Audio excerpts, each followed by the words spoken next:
अगर आप बिगिनर हैं और लगातार आप ट्रेड में लॉस कर रहे हैं, समझ में नहीं आता है कि सही एंट्री कहाँ बनाएं।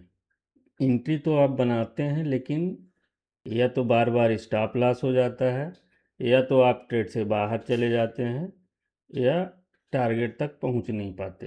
तो आज का वीडियो आपके लिए बहुत महत्वपूर्ण होने वाला है, क्योंकि आज हम बात करने वाले हैं इंट्राडे ट्रेडर को, बिगिनर को सही एंट्री कहाँ बनानी चाहिए। तो सही एंट्री बनाने के लिए हमको क्या क्या पता होना चाहिए।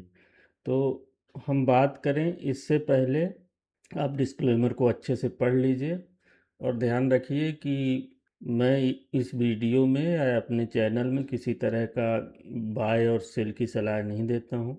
यह सिर्फ एजुकेशनल पर्पज़ के लिए वीडियो बनाया जाता है, और सिर्फ आपकी एजुकेशन और नॉलेज को बढ़ाने के लिए, ताकि आप कुछ सीख सकें। तो अगर आपको नहीं पता है, आप परेशान हैं, इंटरडे में एंट्री नहीं बन पा रही है, तो आइए बात करते हैं कि सही तरीके से इंट्राडे में एंट्री कैसे बनाएं। तो सबसे पहले क्या होता है कि बिगनर को यूट्यूब से बहुत सारी स्ट्रेटजी मिल जाती हैं, और वो हर स्ट्रेटजी पे काम करता है। 2 दिन किसी स्ट्रेटजी पे, 2 दिन किसी स्ट्रेटजी पे, और 2 दिन किसी स्ट्रेटजी पे। वह टिके नहीं रहता किसी भी स्ट्रेटजी पे। ये सबसे बड़ा लॉस का कारण होता है, क्योंकि हर स्ट्रेटजी में फेलियर होते हैं। कोई ये नहीं कह सकता कि कोई भी स्ट्रेटजी 100 में 100 बार चलती है या 10 में 10 बार चलती है। हर स्ट्रेटजी के फेलियर होते हैं। कुछ स्ट्रेटजी 10 में से 8 बार चलती है, कुछ 7 बार चलती है, कुछ 6 बार चलती है। तो उस स्ट्रेटजी पे आपको खुद बैक टेस्ट करना पड़ेगा, और बैक टेस्ट करने से लाइव मार्केट की जो साइकोलॉजी होती है, वो बैक टेस्ट में आप कितना भी बैक टेस्ट कर लीजिए, बन नहीं पाती है। क्योंकि बैक टेस्ट में आप कुछ भी रट लीजिए, कुछ भी देख लीजिए, कुछ भी चेक कर लीजिए कि 10 में से 10 बार ये स्ट्रेटजी पास हो रही है, पॉजिटिव रिजल्ट दे रही है।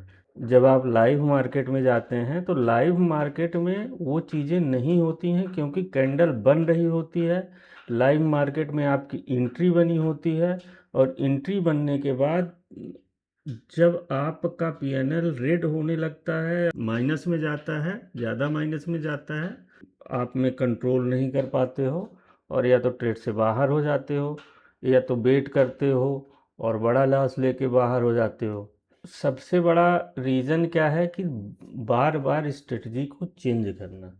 कम से कम एक स्ट्रेटजी पे 20 ट्रेड तो करिए। कम से कम 20 ट्रेड, मैं 100 ट्रेड की बात नहीं कर रहा हूँ। कम से कम 15 से 20 ट्रेड तो करिए।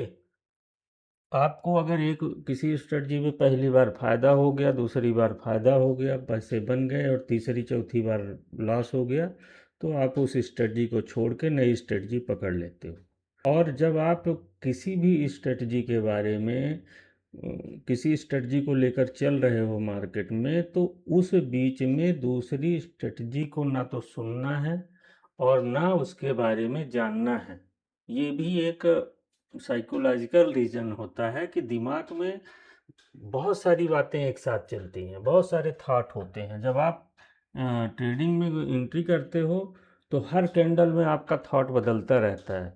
ये सही नहीं होता है। आपको पता होना चाहिए कि यहाँ पे एंट्री है, और यहाँ स्टॉप लॉस है, और ये मेरा टारगेट है। तो मैं या तो टारगेट लेके जाऊँगा, या तो स्टॉप लॉस हिट करूँगा। स्टॉप लॉस उतना लगाइए जितने में आप अपना पेशेंस बनाए रखें। छोटी साइज से अगर आप बिगिनर हैं, तो 1 लाख से चालू करिए, छोटा स्टॉप लॉस रखिए। लेकिन सही जगह एंट्री बनाएंगे तो स्टॉप लॉस बहुत छोटा मिलेगा। लेकिन जब एंट्री गलत जगह होगी, तो स्टॉप लॉस बड़ा होता चला जाएगा। तो आगे हम इसके बारे में बात करते हैं। तो सबसे पहले ये जानने की ज़रूरत है कि इंट्राडे एंट्री करने से पहले हमको क्या क्या ध्यान रखना चाहिए। तो सबसे पहली बात तो ये है कि चार्ट पर रेजिस्टेंस और सपोर्ट का लेवल मार्क होना चाहिए। आपको सबसे पहला काम ये करना है, सबसे पहली तैयारी ये करना है कि चार्ट पर इंट्राडे के लिए लेवल मार्क कर लें सपोर्ट और रेजिस्टेंस के। क्योंकि जब तक सपोर्ट और रेजिस्टेंस के आप लेवल नहीं मार्क करेंगे तो किसी भी स्ट्रेटजी पे आप दौड़ते रहेंगे, कुछ नहीं होने वाला, क्योंकि आपको पता ही नहीं है कि मार्केट कहाँ जा रहा है। जब तक आपके रेजिस्टेंस और सपोर्ट के लेवल चार्ट पे नहीं होंगे तो मार्केट का आपको पता नहीं लगेगा। तो चार्ट पे रेजिस्टेंस और सपोर्ट के लेवल मार्क कर लीजिए। दूसरा, स्विंग लो और स्विंग हाई का पता होना चाहिए कि स्विंग लो कहाँ पे है, कब बनता है, स्विंग हाई कहाँ पे बन रहा है। लाइव मार्केट में ये पहचान करना बहुत ज़रूरी है कि स्विंग लो और स्विंग हाई को बाज करते रहिए जब वो बन रहा होता है। स्विंग के लिए तो चलिए 2 दिन 3 दिन या 1 हफ्ते का टाइम रहता है, पर इंट्राडे ट्रेडिंग में सिर्फ मार्केट 9:15 से 3 बजे 3:15 तक का टाइम रहता है, और उस बीच में अगर आपको ट्रेड पकड़नी है तो पूरा टाइम स्क्रीन पर देना पड़ेगा, बाज करना पड़ेगा कि स्ट्रक्चर कैसे बन रहा है। तो दूसरा, स्विंग लो और स्विंग हाई का पता होना चाहिए।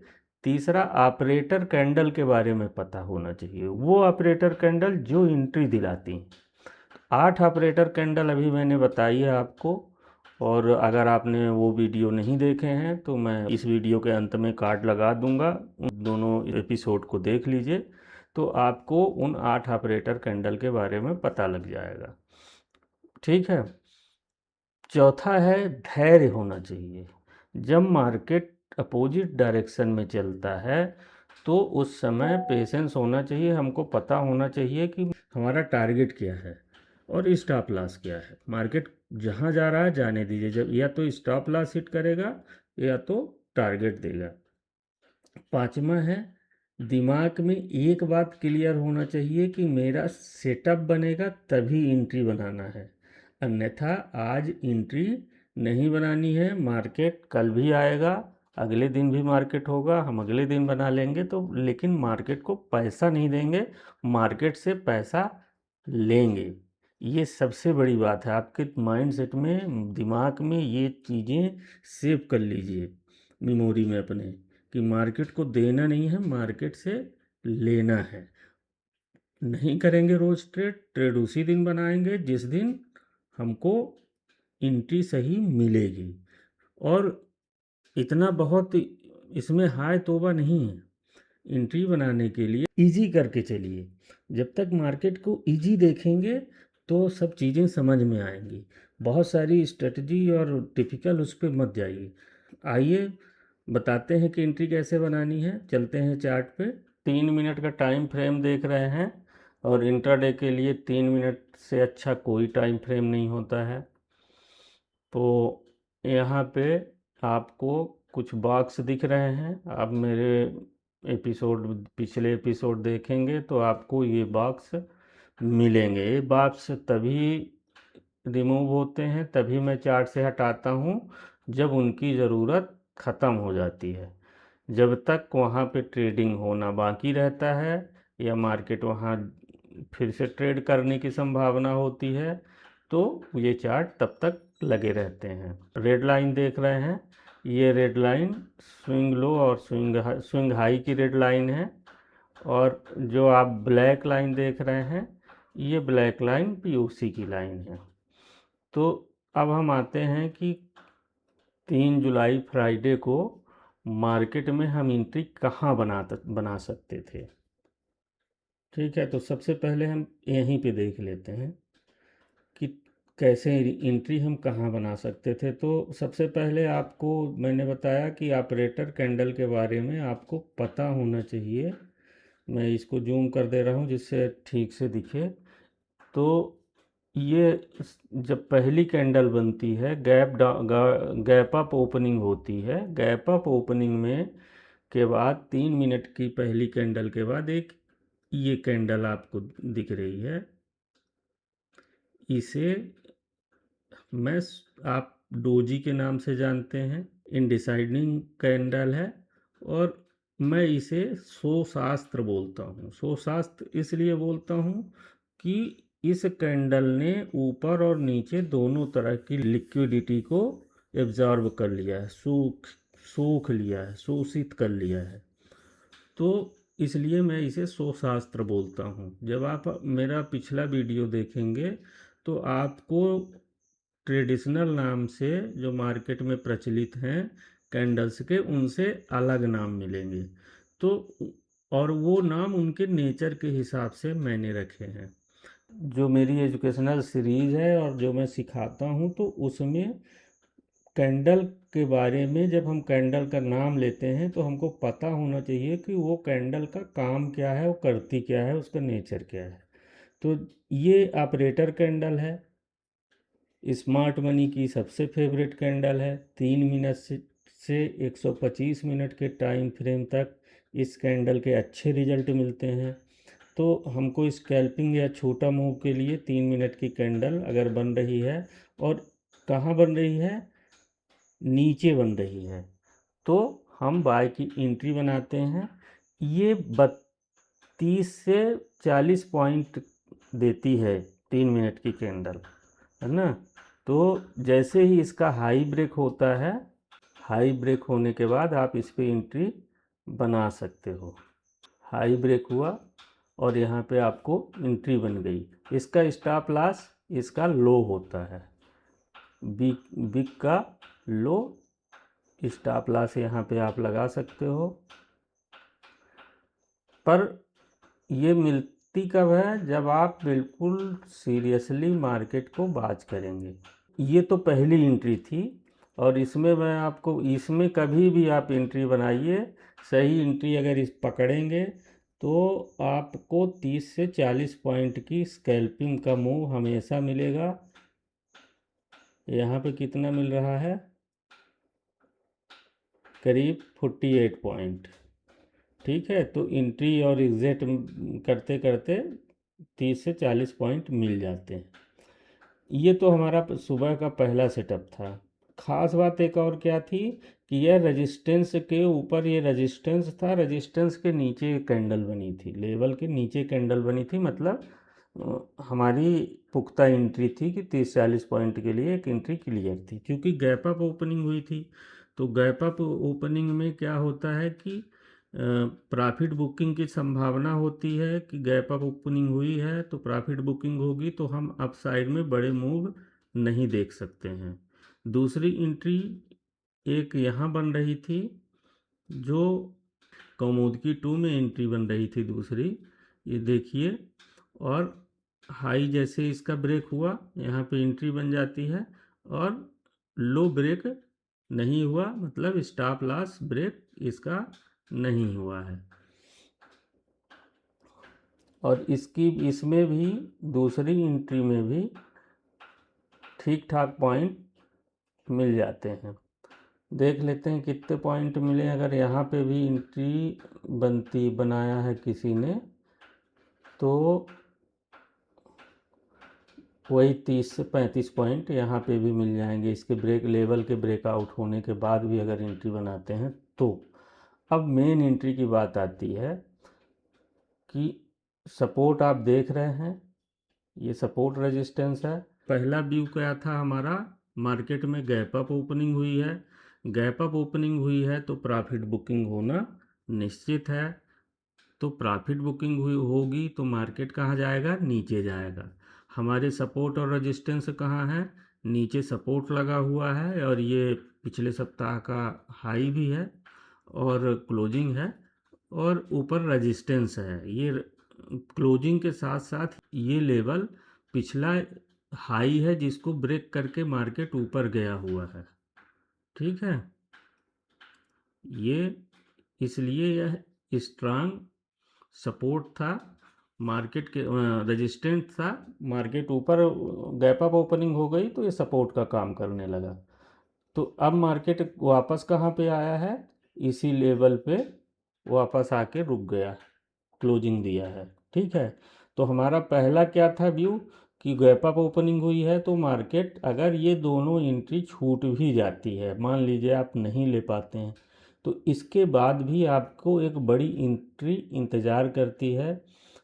जब गैप अप ओपनिंग हो रही है तो पहला थॉट माइंड सेट क्लियर होना चाहिए कि प्रॉफिट बुकिंग होगी, और प्रॉफिट बुकिंग में हम एंट्री बनाएंगे तो मार्केट जहाँ पे ओपन हुआ है उससे ऊपर जितना चला जाए उतना अच्छा है, क्योंकि मार्केट को नीचे के सपोर्ट लेवल पर आना है।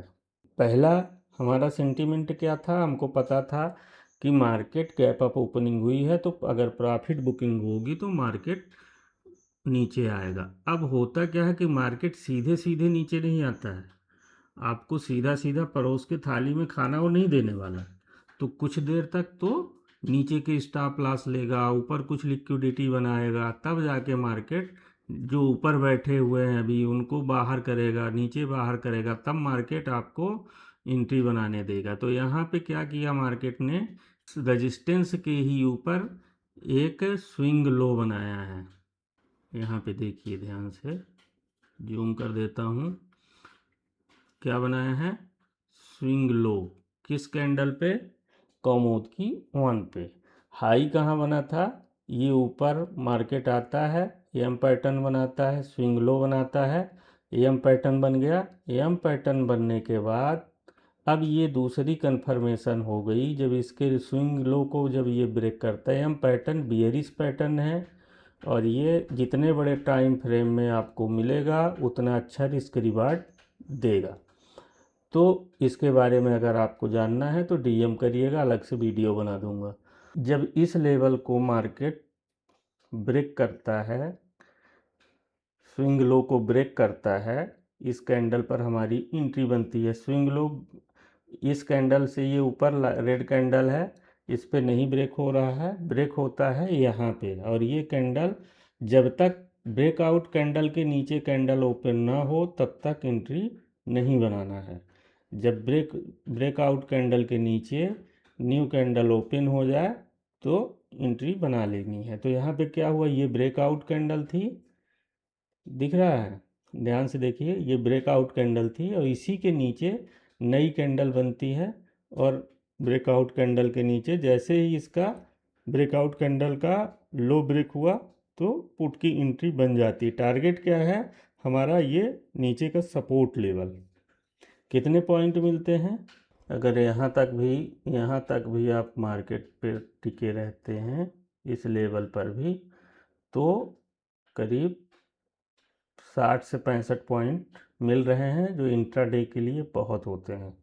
ठीक है, तो 2 एंट्री मिलती है, क्या काहे से मिलती है, स्विंग लो से। तो मार्केट में क्या इंतज़ार करना है, एक तो सपोर्ट और रेजिस्टेंस चार्ट पे लगे होने चाहिए, दूसरा स्विंग लो और स्विंग हाई को कब आज करना है। अब यहाँ इससे पहले एक ये स्विंग हाई बना था, अगर आप देखें तो एक ये स्विंग हाई बना था ऊपर साइड में करीब 11 बजे। तो जब ये स्विंग हाई ब्रेक हुआ तो यहाँ पे क्या हम एंट्री ले सकते थे, इस लेवल पे नहीं ले सकते थे। तो हमारा थॉट क्या था कि अब यहाँ पे मार्केट जाने के बाद जब ओपनिंग हाई को ब्रेक कर दे तभी एंट्री बनानी है। यहाँ से अगर एंट्री बनाते तो बना सकते थे नीचे से, लेकिन इस लेवल पे आने के बाद जब तक ये लेवल ब्रेक नहीं हो जाता तब तक एंट्री बनाना रिस्की रहता है। तो हम वेट क्या कर रहे थे कि ओपनिंग हाई को या तो ब्रेक करे, तो ओपनिंग हाई को उसने ब्रेक नहीं किया। अब यहाँ जाके दूसरा स्विंग हाई बनाया मार्केट ने इस लेवल पे। ठीक है, तो स्विंग हाई यहाँ बनाने के बाद फिर मार्केट एक लो बनाता है, लो बनाने के बाद इस लो को ब्रेक कर देता है। ठीक है, इस वाले हाई को मार्केट ने ब्रेक तो किया है, लेकिन हमारा ओपनिंग हाई नहीं टूटा था। और यहाँ पे ओपनिंग हाई नहीं टूटता है, मार्केट जब ओपनिंग हाई के नीचे स्विंग लो बना देता है तो समझ में सेंटीमेंट क्लियर हो गया कि यहाँ से मार्केट अब नीचे जाने वाला है। तो हमारी इंट्राडे की एंट्री बन जाती है, नीचे टारगेट है। स्विंग लो कैसे ट्रेड करना है, मार्केट को कैसे देखना है, सबसे पहले ये आपके दिमाग में क्लियर होना चाहिए। चार्ट पे कैंडल को पढ़ना, प्राइस एक्शन को पढ़ना आना चाहिए। अगर नहीं आता है तो डीएम करिए, आपको वो भी सिखा दूंगा कि कैसे चार्ट को पढ़ते हैं, मार्केट में साइकोलॉजी कैसे बनाते हैं, मार्केट कहाँ कहाँ आपको ट्रैप कर सकता है। ऑपरेटर कैंडल जो 8 हैं वही ऑपरेटर कैंडल मार्केट में एंट्री दिलाती हैं। यहाँ पे भी क्या हुआ है, कमोद की 1 बनी थी, इसका लो ब्रेक होता है तो एंट्री बन रही है। हाई ब्रेक होने पर हमने यहाँ पे ट्रेड क्यों नहीं लिया?